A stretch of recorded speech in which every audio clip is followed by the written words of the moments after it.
யாவரையும் இயேசுவின் நாமத்தில் மிகவும் அன்போடு நான் வரவேற்கிறேன். கிறிஸ்து உயிர்த்தெழுந்த இந்த நல்ல நாளில் உங்கள் யாவருக்கும் கிறிஸ்து உயிர்த்தெழுந்த நன்னாள் வாழ்த்துக்களை உள்ளத்திலிருந்து நான் தெரிவிக்கிறேன். கர்த்தர் உங்களை அதிகமாய் ஆசீர்வதிப்பாராக. சந்தோஷமா இருக்கீங்களா? நான் ரொம்ப சந்தோஷமா இருக்கேன். கர்த்தர் மிகவும் நல்லவர். உங்களோடு கூட தேவனுடைய வார்த்தையை பகிர்ந்து கொள்ள நான் விரும்புகிறேன். இன்றைக்கு நான் உங்களோடு கூட பேசும்படி எடுத்துக்கொண்ட தலைப்பு வண்டர் ஆஃப் ரெசரக்ஷன், உயிர்த்தெழுதலின் அதிசயம். இந்த உலகத்தில் நிறைய அதிசயங்கள் இருக்கு. 7 wonders of the world அப்படின்னு சொல்லுவாங்க. அப்புறம் 7 new wonders of the world அப்படின்னு போட்டிருக்காங்க. அதுல இந்த நியூ 7 wondersல தாஜ்மஹாலையும் போட்டிருக்காங்க. நிறைய அற்புதமான காரியங்கள், அதிசயமானதெல்லாம் இருக்குது. நம்ம மகாபலிபுரத்தில் ஒரு பட்டர் பால் வெண்ணெய் கல்லுன்னு சொல்லுவாங்க. அது அப்படியே கீழே உழற மாதிரி இருக்கும், ஆனால் நிற்கும். பைசா கோபுரன்னு ஒன்று இருக்குது, அது கூட அப்படி தான் பாருங்க. தாஜ்மஹால் நான் 2-3 தடவை போயிருக்கேன், நான் பார்த்துருக்கேன். நான் ரயில்வேஸில் வேலை செய்யனால எங்களுக்கு ஃப்ரீ பாஸ், சும்மா டைம் போகலன்னா அப்போ போவோம். நான் 2 தடவை போகும்போது எனக்கு ஒன்றும் அது பெரிய அதிசயமாக எனக்கு தெரியல. ஆனால் ஒரு கைடோட ஒரு தடவை போனோம் பாருங்க. அப்போ தான் எனக்கு இந்த அதிசயத்தை ஒருத்தர் சொன்ன பிறகு தான் இது விளங்குச்சு. அது அந்த ஆர்கிடெக்ட் அந்த கலை நுணுக்கத்தோடு அதை கட்டி அதோடைய நிழல் கீழே விழாது பாருங்க. இது வரைக்கும் எனக்கு அது தெரியாது. அப்புறம் அதில் கார்விங் பார்த்தீங்கன்னா அதில் எழுத்துங்க இருக்கும். கீழே இருந்து மேலே வரைக்கும் நீங்கள் கிட்ட வந்தாலும் சரி, தூரம் போனாலும் அந்த எழுத்து வடிவம் ஒரே மாதிரி தெரியும். இப்போ நீங்கள் உதாரணத்துக்கு ஒரு ட்ரெயினை ஃபோட்டோ எடுத்தீங்கன்னா பார்த்தீங்கன்னா தலை பெருசாக இருக்கும், அப்படியே சின்னதாகிட்டே போகும்ல. அப்போது இந்த எழுத்து பார்த்தீங்கன்னா எங்கே நின்று பார்த்தாலும் ஒரு கோட் அடித்த மாதிரி இருக்கும். நம்ம கண்ணில் இருக்கக்கூடிய அந்த சைட்டு பார்வைக்கு ஏற்ற மாதிரி அதை எழுத்துக்களை என்லார்ஜ் பண்ணி இங்கேருந்து அந்த ஹைட்டு போகும்போது கீழே இருக்கிற அளவுக்கு அதை பெருசாகி பெருசாகி பெருசாகி போட்டிருக்காங்க. பார்த்தீங்கன்னா ஒரே கோடு மாதிரி இருக்கும். அப்படி அவ்வளோ ஒரு கலை நுணுக்கத்தோடு அதை செய்தாங்க. அப்போ யாரோ ஒருத்தர் சொல்ல வேண்டியதார். அதே போல கிறிஸ்து உலகத்தில் மனுஷனாக வந்தார். பெத்லஹேம்ல பிறந்தார். நஸ்ரேன் என்ற ஊரில் வளர்ந்தார். அவர் அருமையான போதனை எல்லாம் செய்தார். மலை பிரசங்கம் பண்ணார். அவர் யூதர்களால் கொல்லப்பட்டார். அப்புறம் உயிரோடு எழுந்தார் அப்படின்னு சொல்றாங்க. ஆனால் பவுல் அப்படி சொல்லலை. நானும் நிறைய பேர், நான் கூட கிறிஸ்துவ குடும்பத்தில் பிறந்தா கூட கிறிஸ்து மரித்து உயிரோடு எழுந்தார் என்பதை நான் கேள்விப்பட்டிருக்கேன். ஆனால் அதில் என்ன அதிசயம் அப்படின்னு நான் கேள்விப்பட்டதில்லை. இந்த பவுல் என்ற போதகர் மிகப்பெரிய ஒரு இந்த உயிர்த்த இயேசுவை குறித்து அதில் இருக்கக்கூடிய ஒரு அதிசயத்தை அவர் விளக்கி காட்டுறார். நான் அதை உங்களோடு கூட பகிர்ந்து கொள்ள நான் விரும்புகிறேன். இது உங்கள் வாழ்க்கையில் நிச்சயமாக உங்களுக்கு ரொம்ப பிரயோஜனமாக இருக்கும். அதை சொல்லும்போது ரோமர் 8ஆம் அதிகாரம் 34வது வசனத்தை நம்ம எடுத்துக்கலாம். எல்லாரும் வேத புத்தகம் தான் திருப்பிக்கிங்க, ஏன்னா நான் அங்கிருந்து சில காரியத்தை நான் காட்ட விரும்புகிறேன். ரோமர் 8ஆம் அதிகாரம் 34வது வசனம். ஆக்கினைக்குள்ளாக தீர்க்கிறவன் யார்? கிறிஸ்துவே மரித்தவர், அவரே எழுந்தும் இருக்கிறவர், அவரே தேவனுடைய வலது பாரசத்திலும் வீற்றிருக்கிறவர், நமக்காக வேண்டுதல் செய்கிறவரும் அவரே. தமிழ்ல படிக்கும்போது கொஞ்சம் நமக்கு அதுல ஒரு முக்கியமான ஒரு வார்த்தை மறைஞ்சிருக்குது. ஆனால் இருக்கு, ஆனால் மறைஞ்சிருக்கு. இங்கிலீஷ் பைபிளில் நல்லா போட்டிருக்கு. அதை நான் படிக்கும்போது உங்களுக்கு படித்து காட்டுறேன். Who is to condemn? Christ Jesus is the one who died. More than that, rather அப்படின்னு ஒரு வார்த்தை பயன்படுத்தப்படுது. Who was raised, who is at the right hand of God, who is indeed in interceding for us. எப்படி சொல்றேன்னா, ஆக்கினைக்குள்ளாய் தீர்க்கிறவன் யார்? கிறிஸ்துவே மரித்தவர், அவர் எல்லாவற்றுக்கும் மேலாக உயிரோடு எழுந்திருந்திருக்கிறார். இயேசு மரித்தார், உயிரோடு எழுந்தார் என்பது மட்டுமல்ல, அதுக்கு மேல ஒரு சம்பவத்தை சொல்றார். அதுக்கு மேல என்ன, அதுல என்ன, மோர் தென் தட், அது என்ன என்பதை குறித்து நம்ம பார்க்க போறோம். இது கிறிஸ்துவர்களுக்கு தேவன் அவர் வழியாக கொடுத்த ஒரு பொசிஷன். நமக்கு கொடுத்த ஒரு பதவி. அந்த மகிமையான அந்த ஒரு பதவியை கிறிஸ்தவர்களுக்கு கர்த்தர் கொடுத்திருக்கார். அதை வெறும் இயேசு வந்தார், மரித்தார், உயிரோடு எழுந்தார்னு ஒரு ஈஸ்டர்ல நம்ம கொண்டாடுறோம் பாத்தீங்களா? அதுக்கு மேல எல்லாம் சேர்ந்து சொல்லுவோம். அதுக்கு மேல அவர் என்ன சொல்றாரு? அது என்ன சொல்லப்பட்டிருக்கு பாத்தீங்கன்னா, கிறிஸ்தவர்களுக்கு கொடுக்கப்பட்டிருக்கிற ஒரு நிலைப்பாடு, பொசிஷன். எப்படிப்பட்ட ஒரு பதவியை, என்ன மாதிரி ஒரு நிலைப்பாடை நமக்கு கர்த்தர் கொடுத்திருக்காருன்னா, இந்த நாள்ல நான் உங்களுக்கு சொல்ல விரும்புகிறேன், வெற்றியும் ஜெயத்தையும் பவுல் சுவிசேஷமா நல்ல செய்தியா சொல்றாரு. அதுல சொல்லும்போது சொல்றாரு, முதல் காரியம், ஆக்கினைக்குள்ளாக தீர்க்கிறவன் யார்? அதாவது என்ன சொல்றாருன்னா, இயேசு மரித்தார், உயிர் தெழுந்தார் மட்டும் இல்ல, அதுக்கு மேல ஒரு செய்தி ஒன்று இருக்குது. அது என்னன்னா, அதுக்கு மேல உங்களை யாருமே குற்றப்படுத்த முடியாது.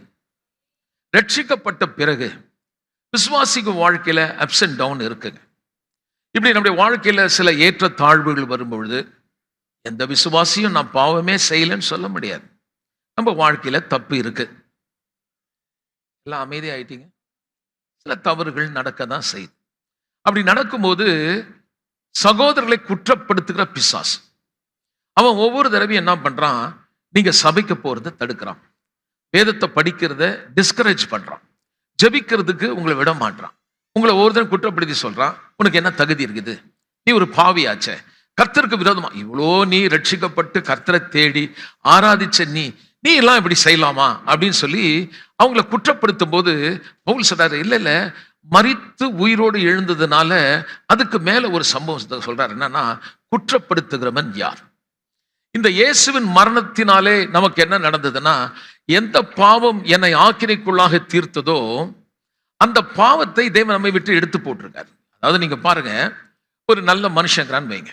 அந்த நல்ல மனுஷன் ஏதாவது ஒரு காரியத்துல குற்றப்படுத்தப்பட்டு சிறைக்கு கொண்டு போய் தண்டிச்சுட்டாங்கன்னா, அவர் எவ்வளவுதான் நல்லது செய்தாலும் அவருடைய பேரு களங்கமாயிடும். அதுக்கப்புறம் யாரும் அவரை மதிக்க மாட்டாங்க. கரெக்டுங்களா? பேச மாட்டீங்க. இப்போ இயேசுவை என்ன பண்ணாங்கன்னா, அவர் நன்மை செய்கிறவரா சுற்றி திரிந்தார்கள். இவர் தேவனுடைய குமாரன். சொல்றாரு, என்னை காண்கிறவன் பிதாவை காண்கிறான், பிதாவை காண்கிறவன். ஆக நீங்க பாருங்க, அவர் ஏழைகளுக்கு பெலனா, குஷ்ரோகில சுகமாக்கி, குருட்டு கண்களை திறந்து, இப்படி பல அற்புதங்களையும் அதிசயங்களையும் நன்மையானதை வேதம் இப்படியே சொல்றது, நன்மை செய்து சுற்றி திரிந்தாராம். இப்படிப்பட்டவர் மேல அவர்கள் குற்றம் சாட்டி அவரை கொண்டு போய் சிலுவையில ஜனங்க மத்தியில் எப்படி கொண்டு போனாங்கன்னா, அவரை அவமானப்படுத்தி நாளைக்கு ஒருத்தர் கூட அவரை கடவுள், ஆண்டவர், தேவன் சொல்லக்கூடாதுன்னு சொல்லி குற்றப்படுத்தும் போது நீங்க கவனிங்க, அந்த இடத்துல நன்மை பெற்ற ஜனங்களும் கூட குற்றப்படுத்தலோடு சேர்ந்துக்கிட்டு எல்லாம் சேர்ந்து சொன்னாங்க, சிலுவையில் அறையும்னாங்க. அதாவது என்ன சொன்னாங்கன்னா, உங்களை ஏமாத்திட்டாரு, நல்லவர் மாதிரி நடிச்சு பாருங்க இப்படிலாம் செய்துட்டாரு. இப்போ அவங்களுக்கெல்லாம் ஒரே கோபம், மூர்க்கத்துல எவ்வளவு இல்லை, இவரை சிலுவையில தான் அறையணும்னு சொல்லி அவரை கொண்டு போய் அந்த சிலுவையில் அறையும் பொழுது வெட்கப்படக்கூடிய நிலையில, அவமானப்படுத்தப்பட்ட நிலைமையில, அப்போ ஜனங்க மத்தியில நின்று ஒருத்தன் கேள்வி கேட்கிறான், நீ உண்மையாக நீ சொன்ன தேவனுடைய குமாரன் அப்படின்னா நீ சிலுவை விட்டு இறங்கி வா அப்படின்னு கேட்கும்போது எல்லாரும் பார்த்துட்டு இருக்காங்க. அவர் செத்துட்டார். இப்போ அவர் செத்த பிறகு இவங்க சொல்றாங்க, இவரை போய் இவங்க எல்லாம் நம்பி இயேசுவை கடவுள், தெய்வம் சொல்லி நம்பினாங்களே, நீங்க இவரை நம்பாதீங்கன்னு சொல்லும் போது, இந்த யாரெல்லாம் இந்த நல்ல செய்தியை இயேசுநாத சீஷர்கள் இருந்தாங்களோ அவங்க எல்லாம் பயந்து போய் ஓடி ஒளிஞ்சுக்கிட்டாங்க. என்னன்னா, எப்ப பிடிப்பாங்க இவங்களை சிலுவையில, இவங்களையும் சிலுவையில அறையிறதுக்கும் இவங்களை கொல்றதுக்கு அரசாங்கத்திலையும் மத தலைவரும் தீவிரமா தேடிட்டு இருக்காங்க. இப்படி தேடிட்டு இருக்கிற அந்த நேரத்தில் ஆல் ஆஃப் அ சடன் வேதம் சொல்லுகிறது, இயேசு உயிரோடு எழுப்பப்பட்டார். உயிரோடு எழுந்து சீஷர்களுக்கு தரிசனமாகி, சொல்ல போனா 120 பேருக்கு மேல அவர் தரிசனமாகி அவர்களோடு கூட தன்னை வெளிப்படுத்துறார். அவர் சில தொட்டு பாருங்க என்றார். இப்போ அவங்களுக்கு அப்ப கூட கன்ஃபியூஷன் பாருங்க, ஒரு நேரம் வராரு, ஒரு நேரம் இருக்க மாட்டாரு. இவங்க நினைக்கிறாங்க, இல்ல நம்ம இனிமேலும் இவரை நம்பி போனா நம்ம இந்த ஜனங்க நம்மளை பிடிச்சி சாவடிச்சிருவாங்கன்னு சொல்லி பயந்து ஒளிஞ்சிட்டு இருக்கும்போது பரிசுத்த ஆவியானவர் அவர்கள் மேல் இறங்குகிறார். ஆவியானவர் இறங்கும் போது இவ்வளவு நாள் பயந்து கோழையாயிருந்த ஹேண்ட்ஃபுல் ஆஃப் பீப்புள், அற்பமான சொற்பமான ஜனங்க, தேடிட்டு இருக்கிற இந்த ஜனங்க மத்தியில கோயில்ல, அந்த தேவாலயத்தில் இருக்கிற ரபாய்ஸ், அல்லது அந்த பரிசேயர்கள் தேவாலயத்தில் கூட ஆசாரிகள் மத்தியில போய் நின்றுட்டு, நீங்கள் இந்த இயேசுவை சிலுவையில் அறைந்து கொன்றீர்கள், இவர் தாவீதின் வம்சத்தில் பிறந்தவர், மரித்தவர் 3ஆம் நாளில் உயிரோடு எழுந்தார் என்பதை வேத வசனத்தை சுட்டி காட்டி அவங்க பிரசங்கம் பண்ண அந்த தாக்கம் பார்த்தீங்கன்னா, அந்த நல்ல செய்தி மிக தீவிரமா எந்த அளவுக்கு நாளைக்கு ஒருத்தன் கூட இவரை கர்த்தர் தெய்வன் சொல்ல முடியாதுன்னு சொன்னானோ, அத்தனை பேர் மத்தியிலும் மிகுந்த மகிழ்ச்சி உண்டாகக்கூடிய விதத்திலே அநேகர் மனம் திரும்பி இயேசுவை சொந்த இரட்சகராக ஏற்றுக்கொண்டார். அப்ப அவர் சொல்றாரு, இல்ல நீங்க வெறும் இயேசு மரித்தார் உயிரோடு எழுந்தார் மட்டுமல்ல, அதற்கு மேலாக, எல்லாம் சொல்லுமா, அதற்கு மேலாக. அப்போ அவர் சொல்றாரு, இந்த சொற்பமான ஜனங்கள் மத்தியில அவங்க கொண்டு போக சொல்றாரு, இந்த உயிர்த்தெழுதல் நமக்கு என்ன கொடுத்ததுன்னா பெரிய அஃபர்மேஷன், ஒரு பெரிய ஒரு உறுதியை. என்னப்பா அப்படிப்பட்ட ஒரு உறுதி? என்ன, எதை இவர் இயேசு கிறிஸ்து இந்த உலகத்தில் வந்தாரே, அதனால் என்ன உறுதிப்படுத்தப்பட்டிருக்குதுன்னு பார்ப்போம். யோவான் 1ஆம் அதிகாரம் 12வது வசனத்தை நம்ம எடுத்துக்கோ. இந்த வசனத்தை அப்படியே வச்சுங்க, என் கூட நீங்க சேர்ந்து வாங்க. இந்த ஒவ்வொன்றா எடுத்து நான் காட்டுறேன். யோவான் 1ஆம் அதிகாரம் 12வது வசனத்தை நம்ம படிக்கலாம். அவருடைய நாமத்தின் மேல் விசுவாசம் உள்ளவர்களாய்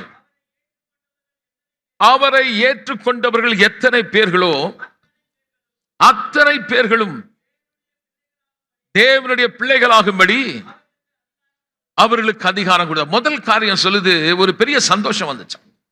அது என்னன்னா, தேவன் இந்த உலகத்தில் இயேசுவை அனுப்பும் போது அவர் தேவனுடைய குமாரன். இப்போ அவருக்கு என்ன டைட்டில் கொடுக்கப்பட்டதோ, எந்த பதவி கொடுக்கப்பட்டதோ, எந்த பொசிஷன் கொடுக்கப்பட்டதோ, அவரை எத்தனை பேர் ஏற்றுக்கொண்டாரோ அத்தனை பேர்களுக்கும் குமாரர்களாய் குமாரத்திகளாய், அதாவது பாத்தீங்கன்னா நீங்க அவர் எப்படி அதை போலவே உங்களை மாத்தி இருக்கிறார். இந்த கிறிஸ்துவ எதை சொல்லுதுன்னா, முன்பு நாம் தேவ சாயலால் சிருஷ்டிக்கப்பட்டோம். ஆனால் தேவ சாயலை இழந்த நாம் இப்பொழுது அதே சாயலை தேவன் உங்களுக்கு கொடுத்திருக்கிறார். ஆகவேதான் அவர்கள் என்னவென்று அழைக்கப்பட்டார்கள் என்றால் கிறிஸ்தவர்கள், அதாவது கிறிஸ்து அவர்கள் சொன்னாங்க. யாரை பார்த்து சொன்னாங்கன்னா, இயேசு எப்படி அவர் நன்மை செய்கிறோம் சுற்றி திரிந்தாரோ அதே போல அவர் ஆவியை பெற்றவர்கள், அவரோடு உயிரோடு எழுப்பப்பட்டபடினாலே இனி அவர்களை பார்த்தால் இயேசுவை பார்க்கிறது போலவே இருந்தபடினால் அவர்கள் சொன்னார்கள், இவர்கள் வேறு யாரும் அல்ல, இவர்கள் கிறிஸ்து அவர்கள் என்று சொன்னார்கள். மிகப்பெரிய ஒரு சந்தோஷம். முதலாவது காரியம் என்னவென்றால், எனக்கு அன்பானவர்களே, நமக்கு பிள்ளைகள் என்ற ஒரு நிச்சயத்தை கொடுத்தார். உயிர்த்தெழுதலோடு முடியல. Not just come here and celebrating the Easter. No. முதலாவது காரியம் என்ன? நீங்கள் தேவனுடைய பிள்ளைகள். பிள்ளைகளானால் அவரோடு கூட நீங்கள் உடன் சுதந்திரவாளிகள். நான் சொல்கிறேன், வியாதி, வறுமை, துன்பம், தோல்வி, அவைகள் நீங்கள் சுதந்திரிக்க வேண்டிய அவசியம் இல்லை. அவரோடு இணைக்கப்பட்ட நீங்கள் அவர் எப்படி இருக்கிறாரோ அவனமாகவே இருக்கும்படி அவராலே எல்லாம் செய்ய உங்களுக்கு அதிகாரம் கொடுக்கப்பட்டிருக்கிறது. What kind of assurance? எப்படிப்பட்ட நிச்சயம்? The theme is 31-34 வரைக்கும் assurance and affirmation. 8ஆம் அதிகாரம், ரோமர் 8ஆம் அதிகாரம் 31-34 வரைக்கும் அவர் மரித்து உயிரோடு எழுந்தான் சொல்லல. அதனால சில காரியம் நமக்கு உறுதிப்படுத்தப்பட்டிருக்கிறது. நிச்சயமான ஒரு காரியம் என்று சொல்லப்படுகிறது. நமக்கு ஒரு பொசிஷன். நல்லா கவனிக்காரு. சும்மா இயேசு உயிர் தெழுந்தாட்டு போறது இல்லை. நான் கிறிஸ்தவனா இருக்கும்போது, முதல்ல நாமினல் கிறிஸ்டியனா பேரளவு இருக்கும்போது ஒரு பண்டிகை மாதிரி அனுசரிச்ச வழிய, இதுல நமக்கு என்ன, இதுல என்ன எனக்கு பதவி கொடுக்கப்பட்டிருக்கு, எனக்கு பொசிஷன் என்ன, நான் எனக்கு என்ன நிலைப்பாடு, இப்ப நான் என்னவாக இருக்கிறேன். இன்னைக்கு ஒருவேளை நீங்க தாழ்வில் இருக்கலாம், மற்ற ஜனங்க முன்னாடி ஒண்ணும் இல்லாம இருக்கலாம். ஆனா இந்த உயிர்த்தெழுதல் வல்லமையினால உங்களுக்கு ஒரு பதவி கொடுக்கப்படும், உங்களுக்கு ஒரு பொசிஷன். நம்ம பார்க்கலாம். ரோமர் 1ஆம் அதிகாரம் 1வது வசனத்தையும் 5வது வசனத்தையும் நம்ம பார்க்கலாம். ரோமர் 1ஆம் அதிகாரம் 1வது வசனத்தையும் 5வது வசனத்தையும் நான் படிக்கிறேங்க. இயேசு கிறிஸ்துவின் ஊழியக்காரனும் அப்போஸ்தலனாகும்படி அழைக்கப்பட்டவனும் தேவனுடைய சுவிசேஷத்திற்காக பிரித்தெடுக்கப்பட்டவனாகிய பவுல் சொல்றாரு, என்ன தேவன் இயேசு மரித்து உயிரோடு எழுந்த இந்த செய்தியை, இந்த நல்ல செய்தியை சொல்றதுக்கு தேவன் என்ன பிரிச்சு எடுத்தார். ஒரு நல்ல செய்தியை சொல்றதுக்கு அவர் யாருன்னு பாத்தீங்கன்னா, அவர் ஒரு பரிசேயன், எபிரேயன் பரிசேயன். நியாயப்பிரமாணம்லாம் அவருக்கு நல்லா தெரியும். அது சொல்லப்போனா யூத மத தலைவன்ல அவர் மத தலைவன் மட்டுமல்ல, மத தீவிரவாதி. அந்த மதத்துக்கு யாராவது ஒரு மாதிரி எதிரடையா ஒரு காரியத்தை செய்தா அவங்க கொலையை பண்ணிடுவாங்க. இன்னைக்கு கூட நம்ம தேசத்தில் அப்படிப்பட்ட மத தீவிரவாதிங்க இருக்காங்க. மதத்து பேரை வச்சு வெட்டி போடுவாங்க இல்லையா, அந்த மாதிரி ஒரு குரூப். அந்த குரூப்ல இருக்கிறவரை கர்த்தர் சந்தித்து, இவங்களாம் சுவிசேஷம் யாரும் கொண்டு போல, யாரும் போய் அவருக்கு சொல்ல முடியல. சொல்றவங்கள கொல்றதுக்கு இருக்கிறாரு, கொலை பண்றதுக்கு இருக்கிறாரு. நீங்க படிச்சு பார்த்தா அந்த அப்போஸ்தலர் நடிபடி புத்தகத்தை படிச்சீங்கன்னா உங்களுக்கு தெரியும். அப்போ இயேசு அவருக்கு தரிசனமாகிறார். தரிசனமாகி அவருக்குள் இந்த பரிசுத்த ஆவியானவராலே சில காரியத்தை தேவன் அவருக்கு கற்றுக் கொடுக்கிறார், புரிந்து கொள்கிறார். மதத்தின் அடிப்படையிலே எதையெல்லாம் அடைய வேண்டும் நினைத்தாரோ அவர் சொல்லுகிறார், நான் எபிரேயனுக்கு எபிரேயன், 8ஆம் நாளிலே விருத்த சேதனம் செய்யப்பட்டவன், நியாயப்பிரமாணத்தை அனுசரித்து வந்தா அதன்படி என்னை யாரும் குற்றப்படுத்த முடியாது. இதுக்காக பக்தி வைராக்கியத்தின்படி சபையெல்லாம் துன்பப்படுத்தினேன். எதுக்குன்னா இதனால நான் ஏதாவது ரட்சிப்பை பெற முடியும், இப்படிலாம் செய்தா எனக்கு தேவனுடைய பார்வையில் நன்மை இருக்கும் பார்த்தேன். ஆனா நான் அதை அடையவே இல்லை. நான் பட்ட பிரயாசம், நான் செய்த காரியம் எல்லாம் இந்த சுவிசேஷத்தை நான் பெறறதுக்கு முன்னாடி, அடையறதுக்கு முன்னாடி நான் எதெல்லாம் நினைச்சனோ இப்ப தெரியுது அதெல்லாம் வெறும் குப்பை. நான் இன்றைக்கு சொல்லுகிறேன், மதத்தின்படி சம்பிரதாயத்தின்படி அநேக காரியத்தை நம்ம செய்யறோம். ஆனால் இன்றைக்கு தேவன் உன்னை தொடும்போது நான் சொல்லுகிறேன், நீங்க அடைய முடியாததை, பெற முடியாததை என் தேவன் கிறிஸ்துவை கொண்டு இலவசமாக இந்த ரட்சிப்பை உங்களுக்கு கொடுத்திருக்கிறார். அப்ப அவர் சொல்றாரு, இதுக்காகவே என்னை தேவன் பிரித்தெடுத்தார். அது என்ன? இப்ப கவனிங்க, கிறிஸ்து இந்த உலகத்தில் மனிதனாக சுற்றி திரிந்தார். அவர் பார்த்தீங்கன்னா அப்சல்யூட்லி மேன், 100% மேன். அவர் தலையில ஏதாவது கிரீடம் மாதிரி ஒன்றும் கிடையாது. இப்ப நீங்களும் நானும் எப்படி இருக்கணுமோ அதே மாதிரி சாதாரணமா இருந்தார். பெத்லகேம் என்ற ஊர்ல, அதான் சொல்ல போனா அது ஒரு கிராமம், கிராமத்துக்குள்ள இருக்கிற ஒரு கிராமம். அது தமிழ்ல சொல்லுவாங்க குக்கிராமம். அந்த கிராமத்துல அவங்க அப்பா அவர் கார்பெண்டர், இவரும் அந்த கார்பெண்டர் வேலை செய்யறார். 30வது வயசுல ஊழியத்துக்கு கர்த்தருடைய ராஜ்யத்துக்காக தேவனுடைய ராஜ்யத்தை பத்தி பேசுறாரு. தன்னை குறித்து அவர் ஜனங்களுக்கு சொல்றார், நானே வழி, நானே. எல்லாருக்கும் ஒரே ஆச்சரியம். இவர் ஏதோ சொல்லுவார்னு பார்த்தா இவர் தன்னை பத்தி சொல்றார். என்னை விசுவாசிக்கிறவன் ஒன்றும் அவனுக்கு சேதம் உண்டாகாது, என்னை விசுவாசித்தால் உனக்கு எல்லாம் கிடைக்கும் அப்படின்னு இவர் பேச உடனே யூதர்கள் மத்தியில ஒரே கலக்கமாயிடுச்சு. இப்போ இவர் யார்? இந்த மரித்து உயிரோடு எழுந்ததுனால இவ்வளவு நாள் கலங்கடிச்சு, வெக்கப்படுத்தி, கேவலப்படுத்தி, இவர் பெயல்பூசலின் தலைவன், இவன் நம்ம மதத்தை கலங்கடித்தவன் என்றெல்லாம் மிக கேவலமா பேசி அவரை இனி எவனும் கையெடுத்து வணங்க கூடாது என்ற நிலையில வெக்கப்படுத்தும் போது ஒரு ஹேண்ட்ஃபுல் ஆஃப் பீப்புள், ஒரு கைப்பிடி அளவுக்குன்னு சொல்றாங்க பாருங்க, கொஞ்சம் சொற்ப ஜனங்கள் போய் இந்த வார்த்தையை பிரசங்கம் பண்ண பிறகு என்ன நடந்தது பாருங்க. அவங்க எதை பத்தி பேசுனாங்கன்னா, இவ்வளவு நாள் இவங்க சொன்னாங்க, இவர் ஒண்ணுமே கிடையாது, இவர் தேவன் அல்ல, இவர் தேவனுடைய குமாரன் அல்லன்னு சொன்னாங்க. ஆனா 5வது வசனம், மாம்சத்தின்படி தாவீதின் சந்ததியில் பிறந்தவரும் ஏற்கனவே தீர்க்கதரிசிகளால் முன் அறிவிக்கப்பட்டபடி இந்த உலகத்தில் இதோ ஒரு கன்னிகை கர்ப்பவதியாகி ஒரு குமாரனை பெறுவாள் என்ற அந்த சந்ததியை குறித்து சொல்லப்பட்டிருக்கிறதே, தேவன் மாம்சத்தில் வருவார் என்பதை குறித்து இங்க தெளிவாக இந்த புத்தகத்தில் பவுல் இன்ட்ரோடக்ஷன் கொடுக்கிறாரு. மாம்சத்தின்படி தாவீதின் சந்ததியிலே பிறந்தவரும் பரிசுத்தமுள்ள ஆவியின்படி தேவனுடைய சுதன் என்று மரித்தொழுந்து உயிர்த்தெழுதலினாலே பலமாய் ரூபிக்கப்பட்ட. அப்ப உயிர்த்தெழுதலினாலே முதல் காரியம் நல்ல கவனிங்க, அவர் யார்? தேவனுடைய குமாரன் என்பது அஃபர்ம் பண்ணுச்சு, உறுதிப்படுது. பலமாய் ரூபிக்கப்பட்ட, எல்லாம் சேர்ந்து சொல்லுவோம். அந்த உயிர்த்தெழுதலினால, அவர் சொன்னதனால அல்ல, நல்ல கவனிங்க, அவர் உயிராய் எழுந்ததனால எல்லா முழங்காலும் மடங்கணும், எல்லா நாவும் அறிக்கை செய்யணும். அவர் நம்மை போல அவர் மனுஷனாய் வந்தாலும் அவர் ஆதியிலே இருந்தவர், ஆதியிலே வார்த்தையாய் இருந்த தேவன். ஆதியிலே வார்த்தை இருந்தது, அந்த வார்த்தை தேவனிடத்தில் இருந்தது, அந்த வார்த்தை அந்த வார்த்தை அந்த வார்த்தை அந்த வார்த்தை அவரை கொண்டு அவருக்காக எல்லாம் சிருஷ்டிக்கப்பட்டதே, அந்த வார்த்தை மாம்சமாகி வந்துச்சு. ஆனா அவங்க சொன்னாங்க, இவர் தேவனுடைய குமாரன் அல்ல, இவரை பின்பற்றாதுங்கள் சொல்லும் போது இப்போ பவுல் சொல்றார், இல்ல இல்ல, அவர் மரித்து உயிரோடு எழுந்தனால நான் சொல்லல, அந்த உயிர்த்ததை எதை ஆணித்தனமா ரூபிக்கிறது என்றால் இவரே தேவனுடைய குமாரன், சாதாரணம் அல்ல, பலமாக ரூபிக்கப்பட்டிருக்கிறது.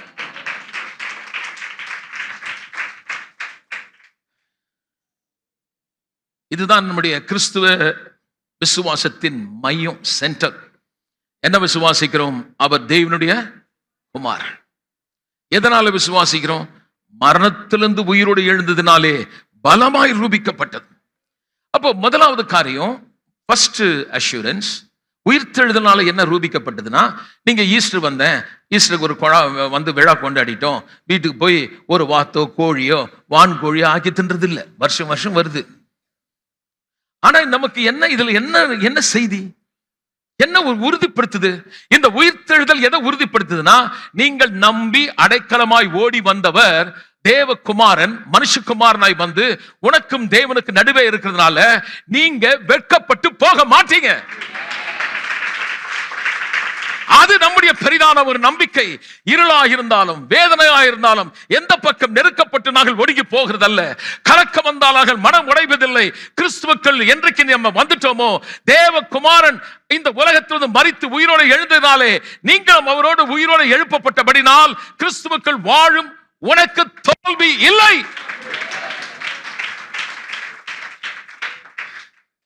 அவர் தேவனுடைய குமாரன் பலமா ரூபிக்கப்பட்டது மட்டுமல்ல. இப்ப ரோமர் 8ஆம் அதிகாரத்தை படிப்போம், 34 அங்க வச்சுங்க, படிங்க. இப்போ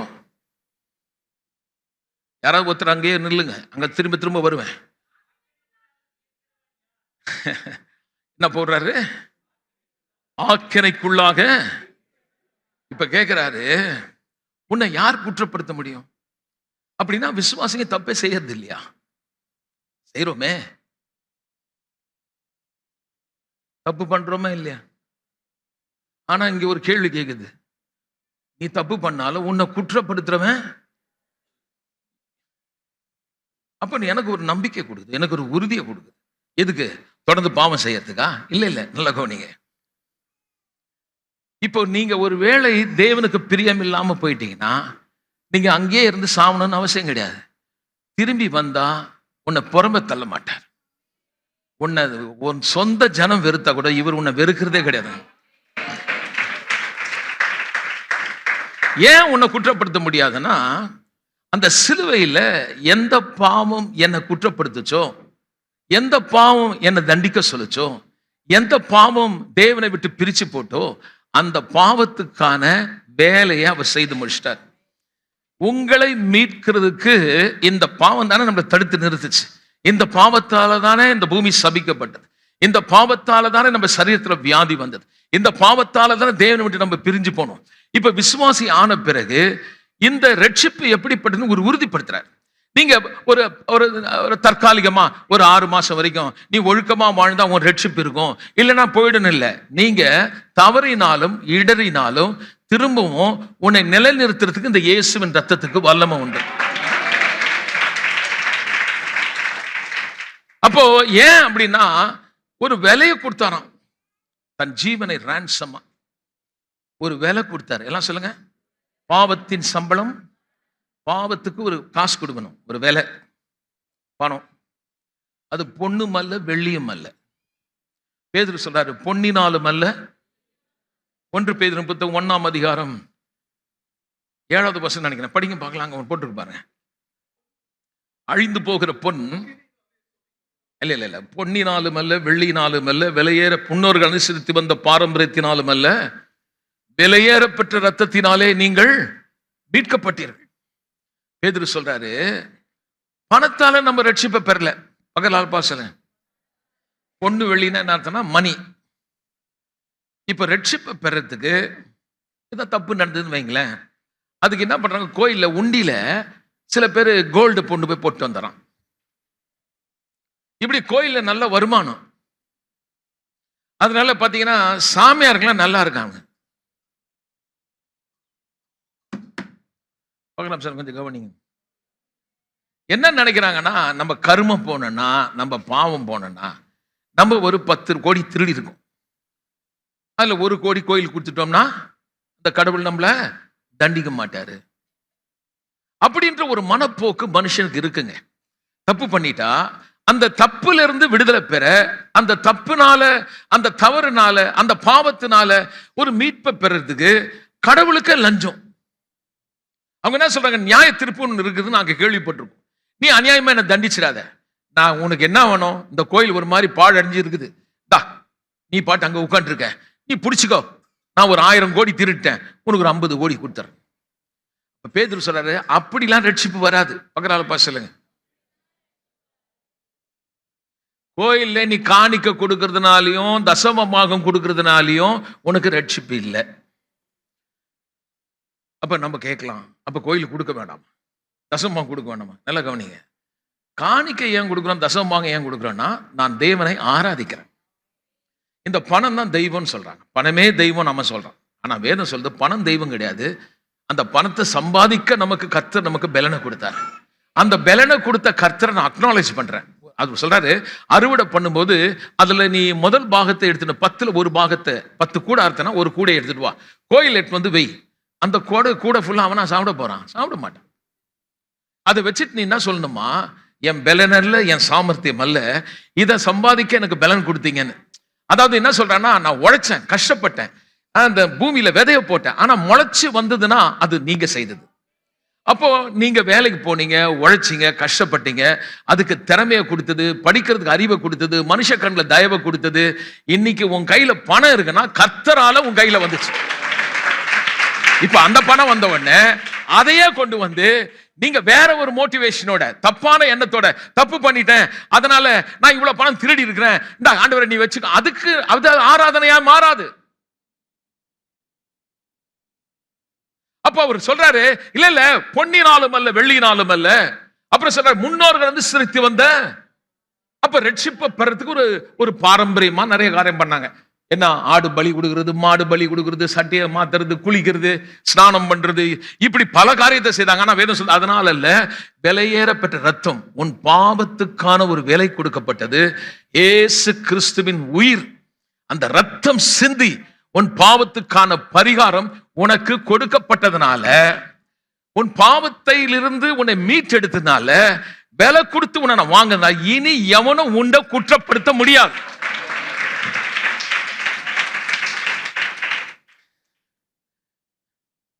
அப்ப சொல்ல, உன்னை குற்றப்படுத்துகிறவன் யார்? ரோமர் 4ஆம் அதிகாரம் 24வது வசனத்தையும் 25வது வசனத்தையும் நம்ம பார்க்கலாம். நீங்க நல்லா எல்லாரும் எடுத்துங்கன்னா, எல்லாரும் எடுத்துங்க. திருப்பிட்டீங்களா? நம்முடைய கர்த்தராகிய இயேசுவை மரித்தோர் எழுப்பின விசுவாசிக்கிற நமக்கும் அப்படியே எண்ணப்படும். என்ன சொல்றாருன்னா, ஆபிரகாம் கர்த்தரை விசுவாசித்தான் அவனுக்கு நீதியாக எண்ணப்பட்டது. அதே போல நம்ம விசுவாசிச்சா நமக்கு நீதி வரணும். என்ன விசுவாசிக்கிறோம்? நம்முடைய பாவங்களுக்காக ஒப்பு கொடுக்கப்பட்டும் நாம் நீதிமான்களாக்கப்படுவதற்காக எழுப்பப்பட்டும் இருக்கிறார். இயேசு எழுப்பப்பட்டதுனால உங்க பொசிஷன் என்ன? உங்களுக்கு என்ன கொடுக்கப்பட்டிருக்கு?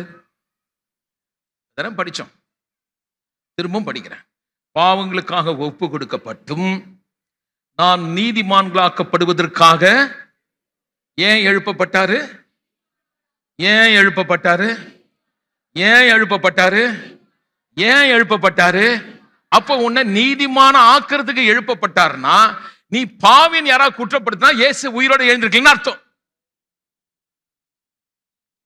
எப்படி சொல்லிட்டீங்க? நான் சொல்ல, வேதம் சொல்லுது. எனக்கு ஒரு பொசிஷன், எனக்கு ஒரு பதவி. இது பாருங்க, நீதினா நான் ஏதோ என்ன மூடி வெட்டி நான் ஏதோ பண்ணி அப்படியே ஒழுக்கமா வாழ்ந்த மாரல் லிவிங்ல கிடைக்கல.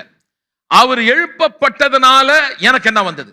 அப்ப ஏன்னா எழுப்பப்பட்ட பொருள் என்னன்னா, அந்த அட்டோன்மெண்ட், என் பாவத்துக்காக அந்த சிலுவையில மரித்தார்ல. ரோமர் 8:3 சொல்லுது, அந்த சிலுவையில அடிச்சு சின்ன பின்னமா இருந்தார்ல, அது என்னன்னா, என்னுடைய பாவம் சரீரத்துல சுமத்தப்பட்டு அந்த பாவத்துக்கான தண்டனையை பிதாவாகிய தேவன் நிறைவேற்றினார். அவரை தண்டிக்க முடியாது.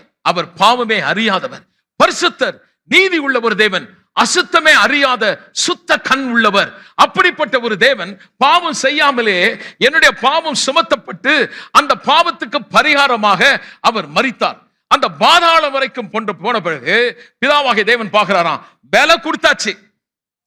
என்னுடைய பாவத்துக்கான விலை, என் பாவத்துக்கான ரெமெடி, என் பாவத்துக்கான பரிகாரம் செய்து முடித்ததனுடைய விளைவு என்னன்னா, அந்த பாவம் கேன்சல் என்று எழுதப்பட்டனாலதான் இயேசு உயிரோடு எழுப்பப்பட்டார்.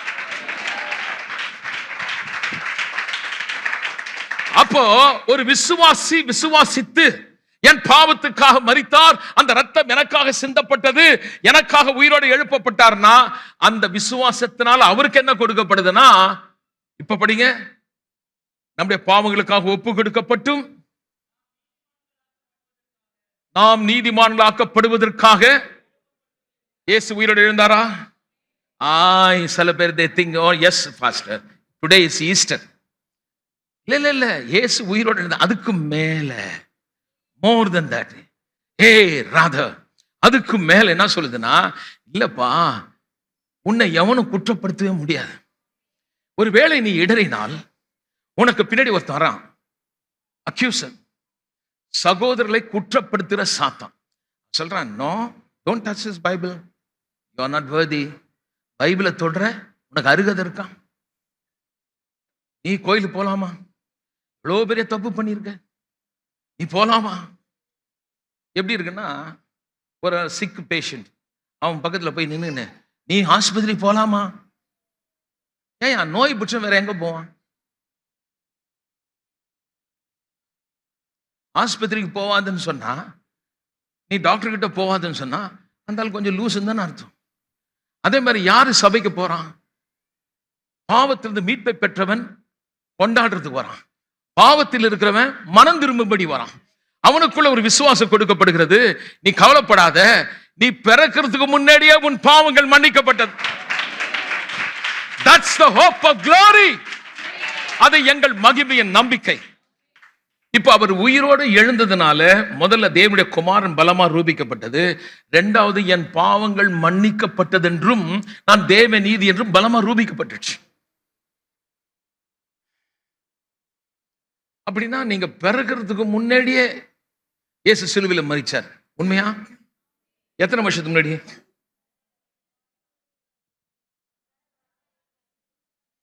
அப்ப நீங்க பிறந்தீங்களா? அப்ப நான் பிறக்கிறதுக்கு முன்னாடியே, கரெக்டா? அப்போ நான் பிறக்கிறதுக்கு முன்னாடியே அவர் பாவத்தை மன்னிச்சிட்டாரு. பிறந்து இப்ப இது வரைக்கும் பிரசன்ட் டே, இன்னைய தேதி வரைக்கும் பாவத்தை மன்னிச்சிருக்காரு. நாளைக்கு நான் என்ன பண்ணுவேன்னு தெரியாது, அதையும் சேர்த்து மன்னிச்சு வச்சிருக்காரு. இதை சொல்லும் போது தான் நிறைய பேருக்கு ஒரே ஒரு மாதிரி, நான் பாஸ்டர் இப்படிலாம் சொன்னா ஜனங்க கேட்டு போக மாட்டாங்களா? என்ன மேல கோவப்படுவாரு. நீங்க யோவான் கிட்ட போய் கேட்கணும்,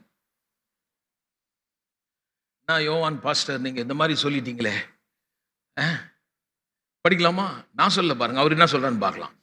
விசுவாசிகளுக்கு ஒரு கடிதம் எழுதுறாரு. விசுவாசிகள் மத்தியில சில காரியங்கள் இருக்கு, அவங்களுக்குள்ள சில டிஃபிகல்ட் இருக்கு பாருங்க, தப்பு நடக்குது. காரணம் என்னன்னா, உங்க ஆவில நீங்க ரட்சிக்கப்பட்டீங்க. இது என்ன சரீரம் தெரியுமா?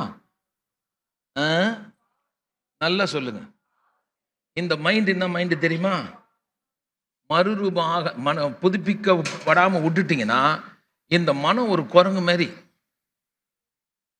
ஒரு இடமா நிக்காது. இன்னைக்கு சொல்லும் நல்லா இருக்கணும், ஒழுங்கா இருக்கணும், எல்லாத்தையும் சொல்லிக்கும். நியூ இயர்க்கெல்லாம் பார்த்தீங்கன்னா நிறைய பேர் வருவாங்க, பார்த்துருக்கீங்களா? எவ்வளோ பாவம் பண்ணிட்டோம், இந்த புது வருஷத்துலயாவது ஒரு நல்ல தீர்மானம் பண்ணி, ஆண்டவரே நான் குடிக்காம இருக்கணும். ஆண்டவரே எத்தனை மணிக்கு வந்திருக்காருன்னா 12 அடிக்கு 2 நிமிஷத்துக்கு வந்திருக்காரு. வந்துட்டு சைடில் கொஞ்சம் தண்ணி கூட அடிச்சுட்டு வந்துடுவார். அப்படிப்பட்ட ஆளுங்கெல்லாம் கோயிலுக்கு வருவாங்க, வந்துட்டு சொல்லுவாங்க, எப்படியாவது இந்த வருஷமாவது நல்லது நடக்கட்டும், 2025 என் குடும்பம் கொஞ்சம் நல்லா இருக்கும். 24 மாதிரி தான் இருக்கும், சில நேரத்தில் ரொம்ப மோசமாகவும் இருக்கும். சில பேர் நினச்சிட்டு இருக்காங்க இந்த 4 கிழமை இதில் ஏதாவது நடக்குமா. ஒருத்தன் வேற யூடியூப்ல போட்டு கேட்குறான், ஒரு அம்மா ஒரு கழிவு மாதிரி ஒரு மூஞ்ச ஒன்று போட்டு அந்த வங்கா பொங்கா ஏதோ ஒன்று சொல்லுதான், இந்த வருஷம் அது நடக்க. பைபிளை பாருன்னா பார்க்கவே மாட்டான் பாருங்க. அது மட்டும் இல்லாமல் சில பேர் சொல்லுவான் பாரு, உங்களுக்கு இந்த நட்சத்திரம் இருக்குதுங்க, இந்த நட்சத்திரத்தினால இந்த மாதம் இப்படி இருக்கும், இன்னும் ஒரு 6 மாதம் உனக்கு ரொம்ப மோசமாக இருக்கும், 7வது மாதம் வந்துருச்சுன்னா நீ ஓகே ஆயிடுவ. அவன் இந்த போன வருஷமா அதே சொன்னான், அதே மாதிரி தான் வாழணும். ஐயா பாருங்க, இந்த கிறிஸ்துவ என்ன சொல்றதுன்னா, உன் பக்கத்தில் 1000 பேரும் உன் வலதுபுறத்தில் 10,000 பேரும் விழுந்தாலும் அது உன்னை அணுகாது. வேதம் சொல்லுது, சர்ப்பத்தையும் மிதிப்ப, தேளையும் மிதிப்ப, சாத்தானுடைய சகல வல்லமை மேற்கொண்டு நான் அதிகாரம் கொடுக்கிறேன். நல்லா கவனி, ஒன்றும் உன்னை சேதப்படுத்த முடியாது. கோயில்ல கூட சில பாஸ்டர்ஸ் என்ன சொல்றாங்கன்னா, இந்த ஆண்டிலே நடக்க போகிறது கர்த்தர் என்னோடு பேசினார். ஹalleluya ஹalleluya. ஜப்பானிலே எனக்கு என்னையா ஜப்பான்ல நம்ம ஊரு கதையை சொன்னா ஜப்பான்ல நடக்க போகுது, கொரியால நடக்க போகுது, உனக்கு உங்க வீட்டுல நடக்க போகுது தெரியுமா? ஊரை பத்தி எல்லாம் பேசிட்டு கஷ்டப்பட்ட மனைவி செத்து போயிருக்கு. நீ ஜப்பானை பத்தி சொன்ன, கொரியா பத்தி சொன்ன, உன் பிள்ளை செத்து போச்சு, அதை பத்தி சொன்னியா? கவனிங்க, இதெல்லாம் ஒரு குறி சொல்றது இல்ல, நாளைக்கு என்ன நடக்கணும் ஒருத்தருக்கும் தெரியாது. இல்ல கொஞ்சம் தட்டி சொல்லுங்க பக்கத்துல இருக்குது. அப்ப நான் இவ்வளவு சொல்லி கூட பாருங்க, சில பேருக்கு இது தீர்க்க தரிசனம் ஓடிட்டே இருப்பான். தோத்திரம் தோத்திரம் தோத்திரம், அங்க ஒருத்தர் தோத்திரம் தோத்திரம், பேசும் என்ன பேசுறது? அந்த அம்மாவை பேச சொல்லுது, பேசு. அந்த அம்மா தீர்க்கதரிசி ஆவியாம். ஆண்டவரே பேசும் பேசும் பேசும் மகளே, அந்த அம்மா பேச ஆரம்பிச்சிட்டாங்க. அது பேர் அருள் வாக்கு. பாருங்க, தீர்க்க தரிசன வரத்தை அற்பமா எண்ணக்கூடாது. ஆவியானவர் தீர்க்க தரிசன வரத்தை கொடுத்து நம்மளை உணர்த்துறாரு. சில நேரத்தில் நீங்க யோசிச்சு வந்திருப்பீங்க, எனக்கு தெரியாது. நான் பேசும்போது வேத வசனம் உன்னோடு இடைப்படும். நீ கல்யாணம் பண்ணலாமா பண்ணக்கூடாதா, கடை திறக்கலாமா திறக்க கூடாதா, கொஞ்சம் ஆண்டவரே ஜெபம் பண்ணி, ஆண்டவ மனுஷா சாமியாரே 2 சீட்டு போட்டு நல்ல சீட்டா எடுத்து கொடுங்க. நல்ல சீட் நான் என்ன, நீயே எடுத்துக்க. இவங்க ஜெபம் பண்ணி வராங்களாம். அவரு பாஸ்டர் வாயில ஒரு நல்ல வார்த்தை வராது, அது நீயே ஜெபம் பண்ண, அவர் வாயிலிருந்து வரல. நல்லா கவனிங்க, பைபிளை கவனிங்க. மனுஷனை நம்புற வரைக்கும் கேடுதாக நடக்கும். ஆனா ஜீவன் உள்ள தேவனை நம்பினா நீங்க வெட்கப்பட்டு போக மாட்டீங்க. கவனிக்கணும். நான் தீர்க்கதரிசன வார்த்தை அற்பமா எண்ணல, அதை நான் கீழே தள்ளல, கர்த்தர் எனக்கும் கொடுத்திருக்கார். ஆனா அதை நான் தவற பயன்படுத்தி ஜனங்க மத்தியில ஒரு வியாபார நுணுக்கத்துல சில பேர் செய்யறாங்க. டோக்கன் கூட கொடுக்குறாங்க. ஐயா அந்த அம்மா உள்ள இருக்காங்களா, டோக்கன் கொடுத்துட்டு இருக்காங்க. 24 போகல. என்னங்க இது? வியாபார ஸ்தலமா? வேத வசனத்தின் மேல தயவு செய்து நான் உங்களை அன்பா சொல்றேன், வார்த்தையை நம்புங்க. மனுஷன் மேல ஒரு மரியாதை கொடுங்க, மனுஷனை தெய்வமா ஆக்காதீங்க.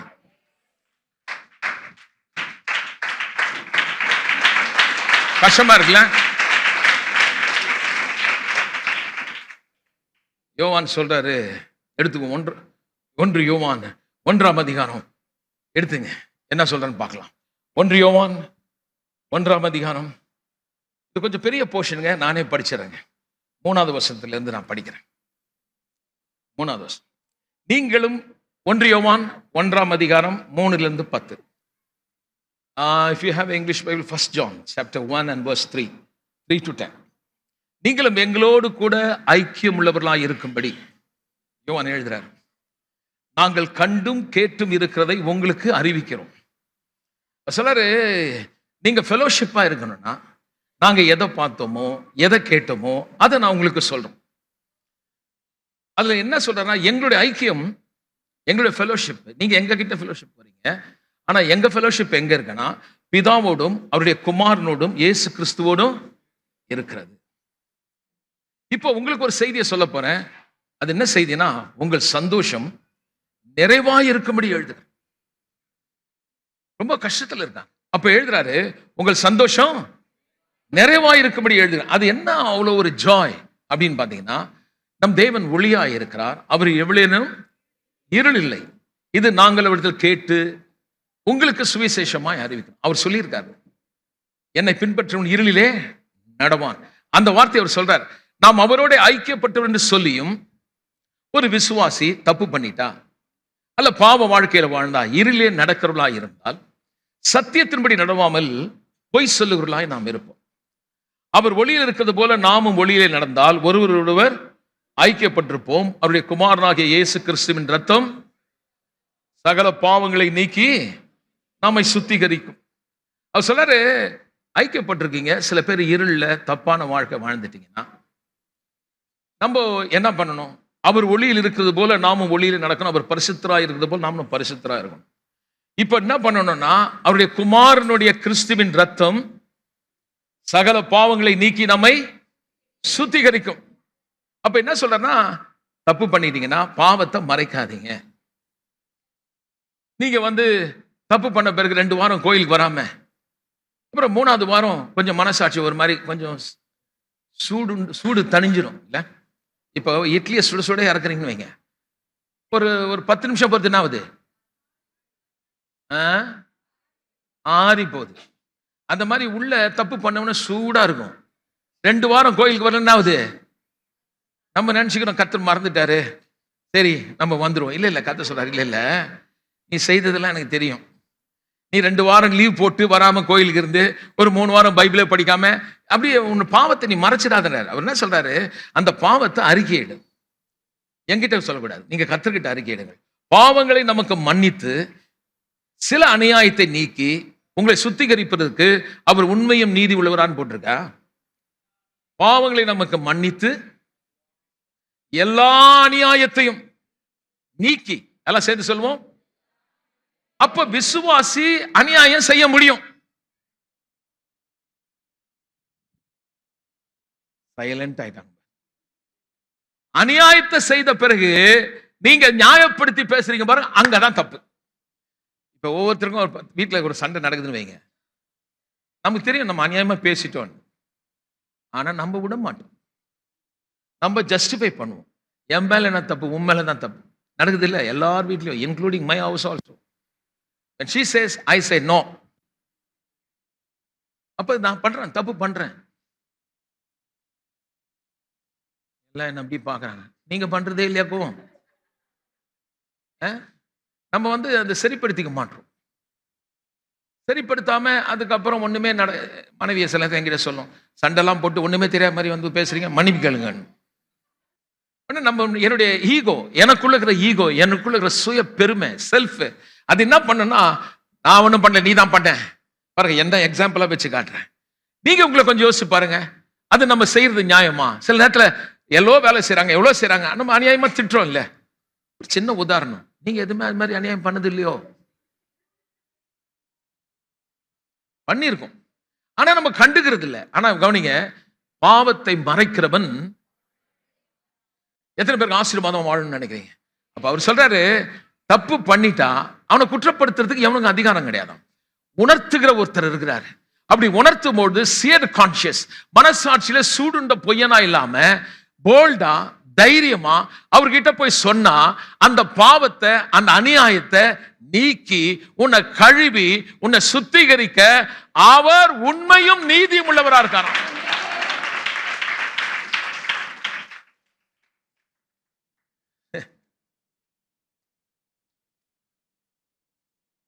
உன்னுடைய பாவங்களை மன்னிக்கிறதுக்கு அவர் உண்மையுள்ள ஒரு தேவன்.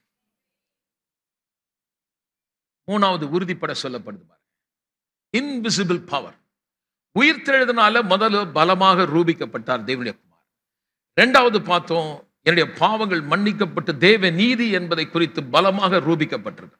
என் அக்கிரமங்கள், என் பாவத்தை எல்லாவற்றையும் மன்னித்து அவர் உயிரோடு எழுந்ததுனால என்ன ரூபிக்கப்பட்டிருக்குன்னா, நான் தேவனுடைய நீதி. சபையில் எல்லாம் சேர்ந்து சொல்லுங்க, ஓ நல்லா சொல்லுங்க. ஒருத்தர் கிட்ட கேட்டார், அது எவ்வளவு தைரியம் தான் நீங்க தேவ நீதி சொல்வீங்கன்னு. என்ன கேட்டார், உனக்கு எவ்வளவு தைரியம் வந்தா இயேசு உயிரோடு எழுந்திருக்கலன்னு சொல்ற நீ? இயேசு உயிரோடு எழுந்ததானால் நான் நீதிமான் என்று எழுதியிருக்கிறது. அப்ப நீதிமான் ஆயிட்டேன். என்னுடைய பொசிஷன், என்னுடைய பதவி, எனக்கு ஒரு பதவியை கொடுத்துட்டாரு. அந்த பதவியை நான் மிஸ்யூஸ் பண்ணக்கூடாது. உதாரணத்துக்கு நான் சொல்றேன் பாருங்க, நம்ம வந்து ஓட்டு போட்டு மினிஸ்டர் செலக்ட் பண்ணியிருக்கோம், சீஃப் மினிஸ்டர் வச்சிருக்கோம், பிரைம் மினிஸ்டர் வச்சிருக்கோம். கரப்ஷன் பண்றாங்களா இல்லையா? ஊழல் பண்ணல? அந்த மாதிரி இல்லை இந்த அரசாட்சி. என் தேவன் நியாயமாய் ஆட்சி செய்கிற ஒரு தேவன். நீங்க கேட்கலாம், ஏன் பாஸ்டர் எலெக்ஷன் வரப்போது அதனால இதெல்லாம் சொல்ல வேண்டியது? கண்ணு மூடி ஓட்டு போடக்கூடாது. நம்ம எந்த கட்சியும் கிடையாது. கர்த்தருடைய சபைக்கு விரோதமானவனுக்கும் உன் கை அங்க போக கூடாது.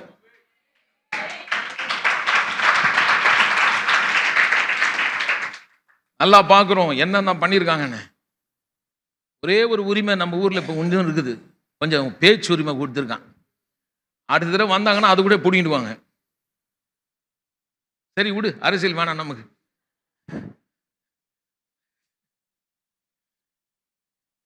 இப்போ எனக்கு ஒரு பதவியை கொடுத்துட்டு நான் மிஸ்யூஸ், இதை சொல்றதுக்கு நான் அதை சொன்னேன், நான் தவற பயன்படுத்த, எனக்கு தேவ நீதின்னு கொடுத்துட்டாரு. அந்த நீதின்றது என்னுடைய பதவி. அந்த பதவியை நான் தப்பா பயன்படுத்தி அநியாயத்தை செய்துட்டா மேல ஒருத்தர் பார்த்துட்டு இருக்கிறாரு. அவர் சொல்ல, உன்னை தேவ நீதி ஆக்கிட்டேன், நீ அநியாயத்தை பண்ணிட்டியே. அப்ப என்னுடைய வேலை என்னன்னா, நான் தைரியமா அங்க போக, அந்த கிருபாசனத்திட்ட போக. என் தேவன் சொல்றாரு, நான் அங்கதான் உட்கார்ந்து இருக்கேன். அல்லேலூயா சொல்லுவோமே. எங்க உட்கார்ந்து இருக்காராம்? நம்ம ஊழியக்காரங்க எங்க உட்கார்ந்து இருக்காங்க? கிருபாசனத்துல உட்கார்ந்து எடுத்து, ஆண்டவரே நீங்க இப்படி உட்காருங்க, சும்மா அங்கெல்லாம் உட்காருங்க, நான் இப்ப நியாயசனத்துல உட்கார்ந்துக்கிறேன். அவரை அப்படி தள்ளிட்டு இவன் சொல்றாரு, நீ நரகத்துக்கு போவ. உனக்கு யார் அதிகாரம் கொடுத்தா? உன்னை யார் இந்த நியாயாசனத்துல உட்கார வச்சது? நியாயாசனத்துல உட்கார வேண்டியவரே கிருபை நிறைந்த ஆசனத்துல உட்கார்ந்து சொல்றாரு, உன்னுடைய பலவீனம் எனக்கு தெரியும், உன் தோல்வி தெரியும், உன் வேதனை தெரியும், என்கிட்ட வா, உனக்கு தைரியமா இரக்கத்தை உனக்கு கொடுக்க நான் காத்திருக்கிறேன்.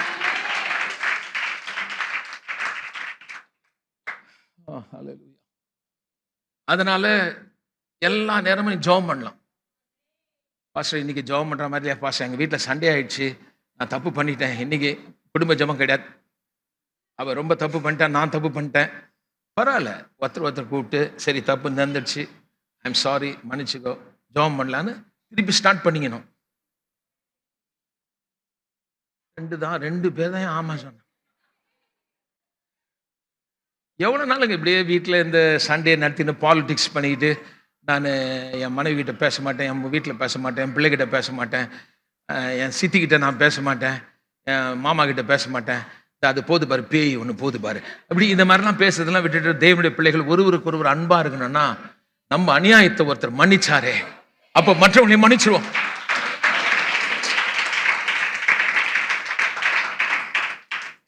And the last thing I want to tell you, invisible power. மரணத்தை அவர் ஜெயித்தார். உயிர்த்தெழுதல் மூலமாக நடந்த காரியம் என்னன்னா, கடைசியாய் பரிகரிக்கக்கூடிய அந்த சத்ருவை, அந்த மரணம் என்ற சத்ருவை 1 கொரிந்தியர் 15ஆம் அதிகாரம் 26வது வசனம் சொல்கிறது, பரிகரிக்கப்படக்கூடிய கடைசி சத்ரு யாரா? மரணம். அந்த மரணத்தை எப்படி ஜெயித்தார்னா, எபிரேயர் 2:14 சொல்கிறது, உங்களை போல என்னை போல மாம்சத்தையும் இரத்தத்தையும் உடையவராய் மனுஷனாய் வந்து அந்த மரணத்துக்கு அதிகாரியாக பிசாசை இயேசு தமது மரணத்தாலே அழித்து போட்டார். இப்போ ஒரு நல்ல செய்தி, விக்டரி ஓவர் டெத், மரணத்திலிருந்து நமக்கு ஜெயம். ஆவிக்குரிய ஜீவனை கர்த்தர் கொடுத்துட்டாரு.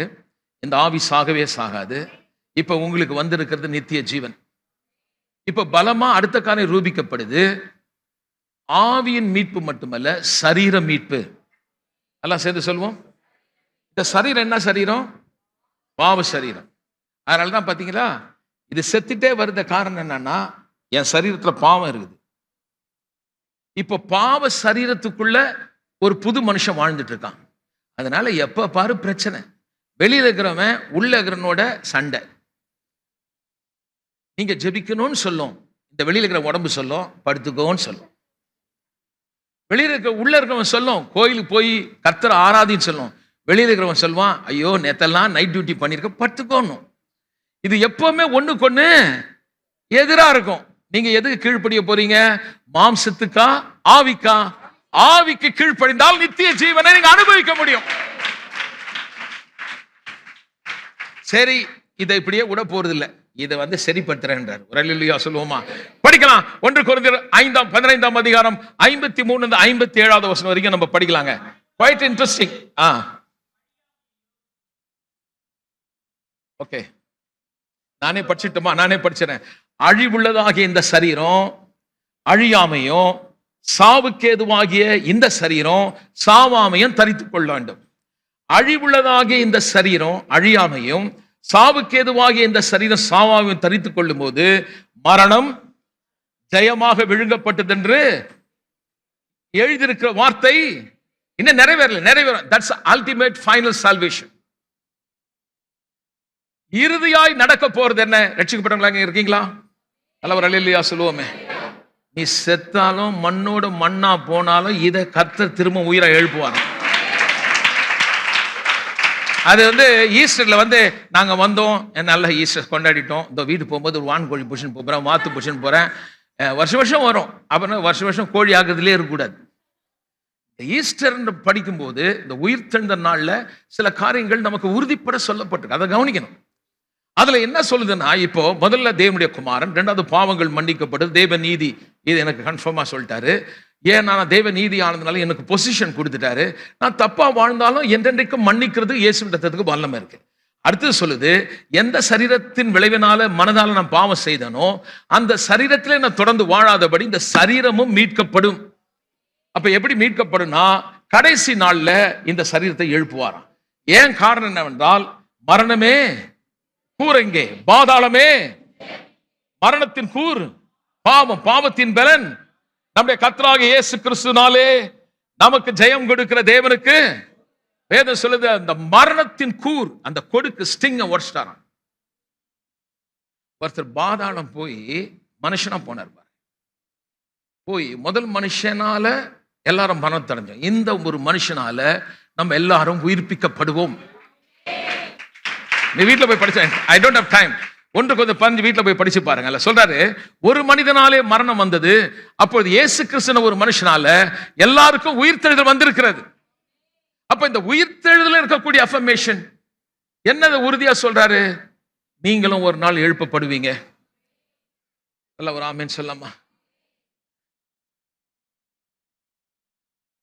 கடைசி நாளிலே எக்காலம் துணிக்கையிலே நாம் எழுந்திருப்போம். ஒருவேளை நம்ம சாகல, இங்க உட்காந்துருப்போம். நாளைக்கு திடீர்னு வருகை வந்ததுன்னு வை, ராப்சர், ரகசிய வருகை. எல்லாம் சொல்லுங்க, என்ன வருகை? வெளியரங்கமா வருவாரு. ஆனா அதுக்கு முன்னாடி ஒரு ரகசிய வருகைன்னு ஒண்ணு இருக்குது. நிறைய பேர் இதை வச்சு ஒரே குழப்பிட்டு இருக்காங்க.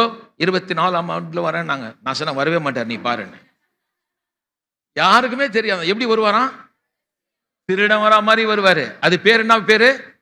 அதுலயே நமக்கு உஷாராகணும். ரகசிய வருகனா, ரகசியத்தை சொல்றேன்னு சொல்லி ஊரெல்லாம் சொல்லிட்டு அது ரகசியமா? தெரியாதது இருந்ததுதான் ரகசியம். அப்பனா உனக்கு தெரியாத போதுதான் வருவாரு. தெரிஞ்சிச்சுன்னு வச்சுக்கோ, உனக்கு தெரிஞ்சிச்சுன்னு வச்சுக்கோ, கண்டிப்பா நான் கேரண்டியா கொடுப்போம், வரவே மாட்டாரு. ஏன்னா அது ரகசிய வருகை இல்ல, அது அறிவிக்கப்பட்ட வருகை. பைபிளுக்கு ஜஸ்ட் கான்ட்ரடிக்ட், வேதத்துக்கு புறம்பானது. நான் சொல்றேன், ஒருத்தருக்கும் தெரியாது, எந்த ஊழியக்காரனுக்கும் தெரியாது, மனுஷகுமாரனுக்கே தெரியாது.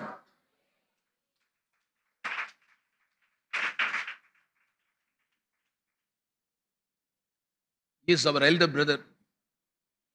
அதனால அவருக்கே தெரியாது. அவர் பிதா சொல்ற அப்பதான் வருவார். வரும்போது ஒருவேளை அந்த நேரம் வந்ததுன்னா, நீ தூங்கிட்டு இருந்தா கூட ஒன்னு தூக்கிட்டு போயிடுவார். சரீரத்தோட எப்படி கடைசி நாள்ல பாருங்க, இந்த கலர் எல்லாம் திறந்துக்கும். உள்ள இருக்கிற நம்ம மண்ணோட மண்ணா போயிருந்தாலும் எல்லா மண்ணும் ஒன்னா சேர்ந்து, ஆதியில தேவன் எப்படி மனுஷனை மண்ணிலிருந்து உருவாக்கினாரோ அதே போல இந்த அறிவுள்ள சரீரம் ஒரு புது சரீரமா அழியாமை தரித்துக் கொண்டு மகிமையிலே நீங்கள் உயிர்ப்பிக்கப்படுவீர்கள். அதுதான் இந்த உயிர் தெழுதல்.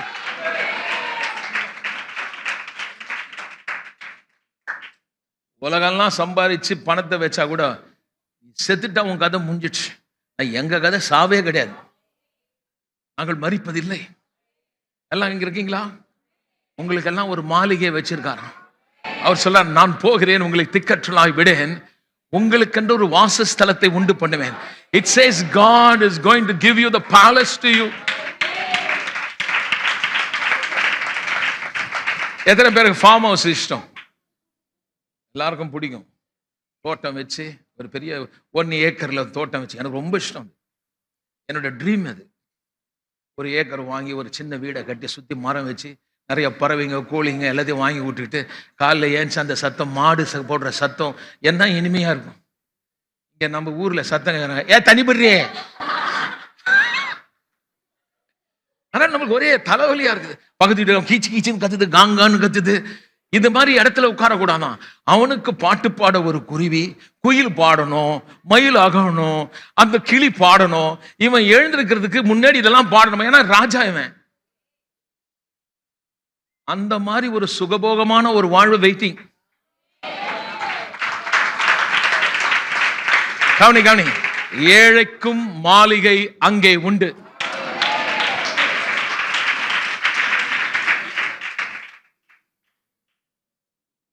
விரும்பினா கிடைக்கும். ஏன்னா இங்கேயே கொஞ்சம் ட்ரைனிங் எடுத்துக்கணும். திடீர்னு ஒரு பெரிய 5 ஸ்டார் ரெஸ்டாரண்ட்ல கொண்டு போயிட்டு ஸ்பூனு ஃபோர்க்லாம் கொடுத்துட்டா நமக்கு எப்படி சாப்பிட்றதே தெரியல. அவன் கத்தியில வச்சு இப்படி சாப்பிடும்போது நம்ம அப்படியே திருத்தணும். ஆந்தை முழிக்க கண்டேன்னு இருக்கிறது. அவன் அப்படி திரும்ப கையில் எடுத்து சாப்பிடும். கத்த சொல்றாரு, இங்கேயே ருசிக்கணும், நீ பரலோகத்தை முன் ருசிக்கணும். உன்னை ஒவ்வொருத்தரும் ராஜா மாதிரி வாழ வைக்கிறேன்றார். கடைசி I want to finish that. He says, எழுப்பப்பட்டவர் ஃபைனலா ஒன்னு சொல்றேன், உனக்காய் அவர் பரிந்து பேசுகிறார். என்ன பரிந்து பேசுறாரு? பாவ மன்னிப்புக்காக பேசல, யோவான் 17:15 சொல்லுது, உலகத்திலிருந்து உங்களை எடுத்துக்கொள்ளும்படி அல்ல, உலகத்தில் இருக்கும்படி. நம்ம அப்படியே அவர் சொன்ன ஜெபத்துக்கெல்லாம் எதிர்ப்பதமா ஜெபம். ஆண்டவரே ஆண்டவரே தாங்க முடியலப்பா, என்னை எடுத்துக்கொள்ளும். அண்ணா ஏசுனா பக்கம் சொல்ல, இல்லை அது இருக்கட்டும், அங்க வைங்க. உங்களை எடுக்கும்படி அல்ல, இந்த பூமியில் இருக்கும்படி. அப்ப நான் பூமியில இவ்வளவு தீமையா இருக்கேன். அப்ப சொன்ன, நான் ஜெபம் பண்றேன், தீமையிலிருந்து நீங்கள் காக்கப்பட உனக்காக ஒருவர் உயிரோடு எழுந்து பிதாவின் வலது பக்கத்திலே உனக்காக இரவும் பகலும் ஜெபிக்கிற ஒரு தேவன். இதுதான் உயிர்த்தெழுதலுடைய வண்டர். உயிர்த்தெழுதல் இருக்கக்கூடிய அதிசயத்தங்களோட கூட பேசின. கர்த்தர் உங்களை ஆசீர்வதிப்பார். எழுந்து நாம் கர்த்தரை துதிப்போம்.